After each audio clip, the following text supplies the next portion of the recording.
好多時咧會油脂比較多，有口氣比較大，或者啲汗液咧分泌出嚟咧都係咧有啲臭味嘅。瞓覺咧，瞓完之後咧都係攰嘅。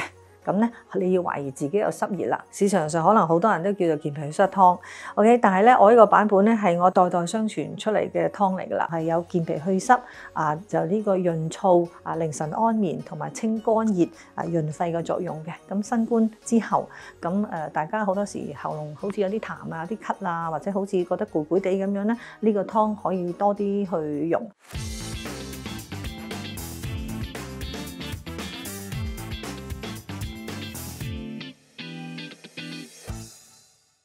香港咧係地處喺中國嘅南方，屬於咧傳統上講嘅嶺南地帶，亦都係擁有嶺南氣候。咁首先大家會問咩叫嶺南呢？咁嶺南其實咧就係簡單啲講句就係中國嘅南方，尤其係廣西、廣東或者係福建以南。嶺南嘅地方有啲咩特色呢？濕。點解咧？第一，呢度嘅氣温咧一年咧有成10個8個月咧，相對濕度咧係超過咧70% 以上嘅。咁另外嘅氣温咧，亦都係基本上咧大半年嘅時間咧都處於咧25度以上嘅。咁喺咁樣嘅外環境之下，亦都係尤其香港更加係南中之南，因為我哋亦都係喺南中國海下邊，亦都係海洋嘅，所以喺香港呢度對於成個中國南部嚟講咧，濕熱嗰個症狀係更加明顯嘅。咁我話濕熱其實有幾大症狀？第一，憑外觀嚟講，咁就基本上咧睇到個人啦，就係個面色偏黃嘅，因為咧濕咧就係困住個皮土，所以個面色係偏黃嘅。第二樣嘢咧就好多時咧會油脂比較多，譬如話毛孔比較粗咁咧個人咧亦都係嗰個皮膚唔靚嘅。咁另外咧就最緊要啦，行近去啦，有口臭或者啲汗液一分泌出嚟咧，都係咧有啲臭味嘅。OK， 即係你顏色比較黃嘅，消化系統唔好啦，咁好多時就脷苔比較厚啦，咁樣加埋嘅話咧，就係經常個肚咧就覺得可能成日覺得好多胃氣啊、胃脹啦，咁加埋咧，另外咧就係大便咧就好多時一係就便秘啦，屙唔出啦，一係咧屙出嚟咧就可能係黏黏膩膩嘅，嗰啲叫做濕熱便。另外仲有一樣嘢咧就大家咧就都可能都知㗎啦，就係濕熱咧，因為濕咧係陰邪。佢嚟阻礙個陽氣，阻礙個氣機嘅，所以基本上咧濕邪咧令到我哋嗰個氣升降出入唔好。我估香港人好多都係啦，都市人好多係啦。咁我諗你哋好多人有同感啊，好攰攰到咧瞓覺咧瞓完之後咧都係攰嘅。咁咧你要懷疑自己有濕熱啦。咁咧喺呢啲症狀裏邊，咁我諗如果你發現有其中有一兩個嘅話咧，都 bingo 中㗎啦。咁香港人咧個生活特色係咩嘢咧？緊張啦。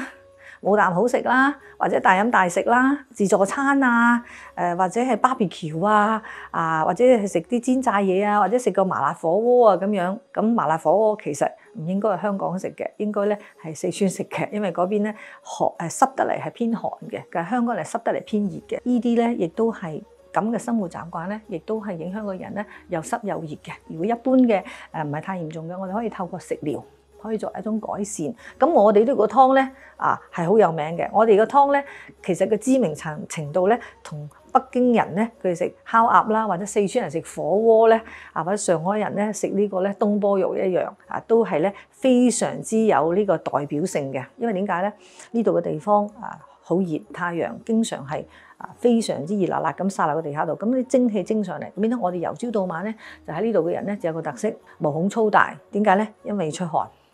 咁你出大量嘅汗啦，水分嘅流失啦，電解質嘅流失啦，咁代表咩咧？我哋叫做陰津嘅流失，氣陰就兩虛啦。因為咧汗咧嗰個氣咧就同個汗一齊氣隨汗脫，基本上咧就氣同汗咧就氣陰喺一齊係離開我哋身體，冇咗啲養分，冇咗呢啲營養嘅話咧，首先我哋個血管梗係空虛啦，咁裏邊嘅我哋嘅毒素好多時咧就會累積得會多啲啦，所以我哋透過咧補充及時補充身體嘅水分 ，OK， 透過湯水啦，透過啲甜糖水啦，透過啲呢啲東西咧，就可呢啲食品咧就可以即時緩解我哋身體嘅缺失嘅水分啦。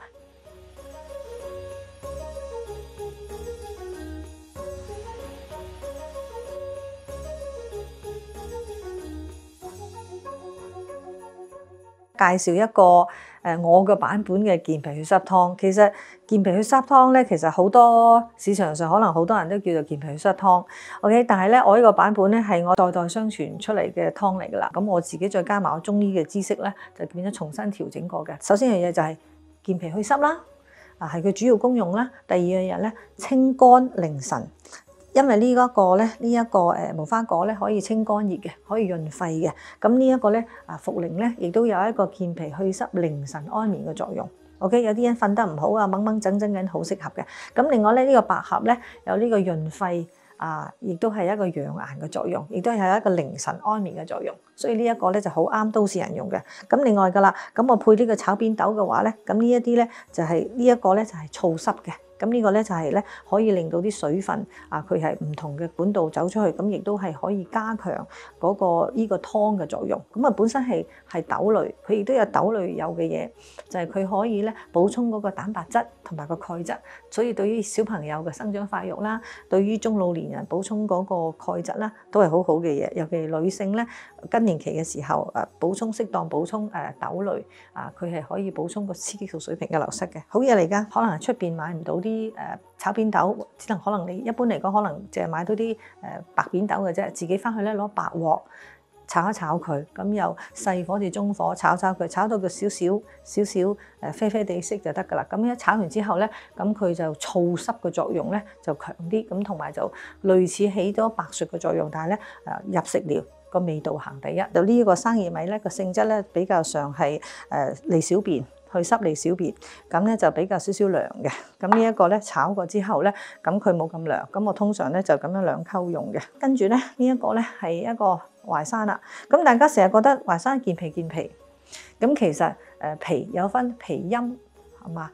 我哋話咧呢一個咧基本上咧係咧我哋係入呢個陰分嘅，所以咧基本上如果有啲人痰好多嘅話咧，就唔好落太多。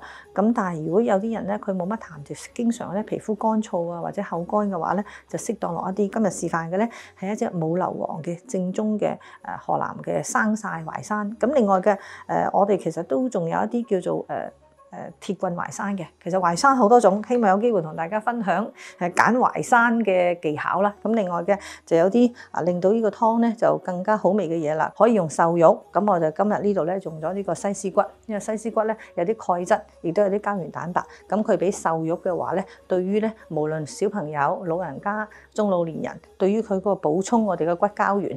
OK 亦都係嗰個補益作用係更加好嘅。除咗加呢個豬瘦肉之外，亦都可以加豬脊骨或者係呢度嘅西施骨，亦都可以咧。如果係冇傷風感冒嘅，冇燥熱嘅情況之下，可以加雞啦，買隻竹絲雞啊，或者啲老雞啦，可以加埋去煲湯。咁另外嘅過時過節啦，咁梗係豪啲啦，係咪？用呢樣做湯底，可以配花膠。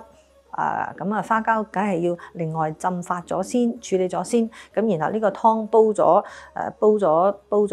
可能煲咗1個鐘頭先，咁另外第2個鐘頭就加埋花膠落去煲啦。嚟緊過年啦，可以同屋企人煲靚湯，可以加鮑魚啦，加青邊鮑又得，加罐頭鮑又得，乜嘢都得，總之係鮑魚。咁亦都係符合我哋中醫嘅秋冬養陰嗰個原則啦。亦都可以咧嘗試加花旗參。咁但係花旗參嘅話咧，就有少少 tips 講俾大家聽。咁就花旗參啲花旗參先切咗片先啦，喺呢個湯煲到大概煲咗個半鐘之後，咁臨熄火之前嘅半個鐘頭，咁咧就可以將個花旗參片加埋落去，然後咧煲半個鐘就得噶啦。記住花旗參咧，因為咧如果煲得耐咧，佢揮發晒，嘥咗你啲花旗參。咁呢一個湯適合啲咩人咧？一般家庭啦，老嫩大細都啱噶啦。作為一個佢係一個即係一個家庭嗰個調理嘅湯水啦。咁另外嘅話咧，第二類人咧就係咩人咧？就係嗰啲人有濕疹嘅人啦。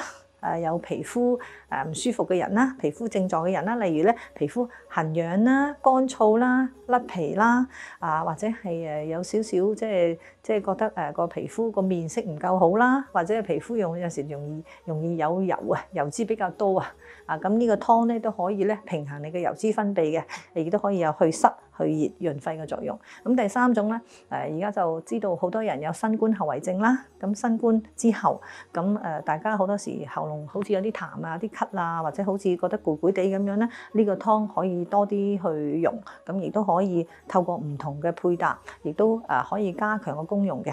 咁然後嘅話咧，攞清水沖咗佢先。如果你啲料好靚嘅話咧，可以咧直接擠落去煲。如果有陣時有啲人佢買到啲淮山啊，或者係一啲百合比較白實白淨嘅，咁咧應該係有可能落去硫磺炙過。咁落硫磺炙過嘅話咧，咁啲中藥材咧飲出嚟會苦啲嘅，同埋我哋講話係燥熱啲嘅。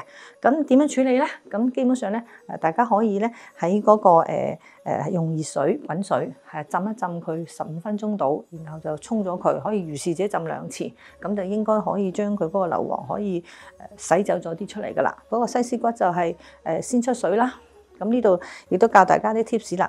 嗰個肉類出水嘅時候，記住凍水落鑊，千祈唔好熱水落鑊，因為咧熱水落鑊會封住咗佢個纖維，變咗裏邊啲血水有啲有啲唔乾淨嘅出唔到嚟。凍水落鑊，等佢咧一路加熱，佢啲血水啊、啲臭嗰啲嘢咧就可以切出得盡啲。咁如果啲陳皮可以嘅話咧，就浸佢半個鐘1個鐘頭。有啲人話中意刮咗個囊佢，如果靚嘅陳皮可以唔刮囊，因為咧佢時間一長咧，呢啲白色嘅咧，呢啲囊咧，佢會風化咗，佢自己會消失嘅。一般嚟講，煲個半鐘頭、2個鐘頭夠噶啦，千祈唔好多過2個鐘頭。OK， 點解咧？如果啲湯咧煲得太耐 ，OK， 反而咧佢個營養成分第一流失咗啦，因為喺啲蒸氣嗰度滾走晒啦，係嘛？咁第二嘅話咧，亦都會係比較燥啲嘅。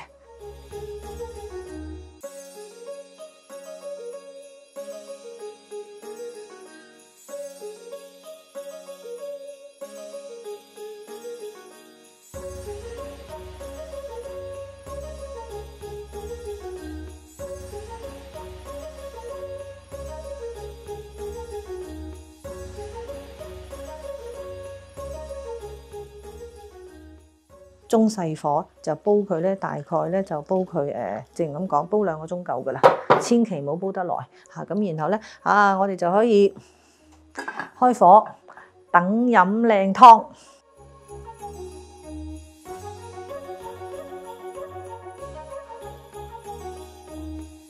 如果大家喜歡我介紹嘅養生美食，或者有任何問題，歡迎留言俾我。記得訂閱健康媽頻道，我會有機會同大家介紹更加多嘅養生保健嘅資訊嘅。拜拜。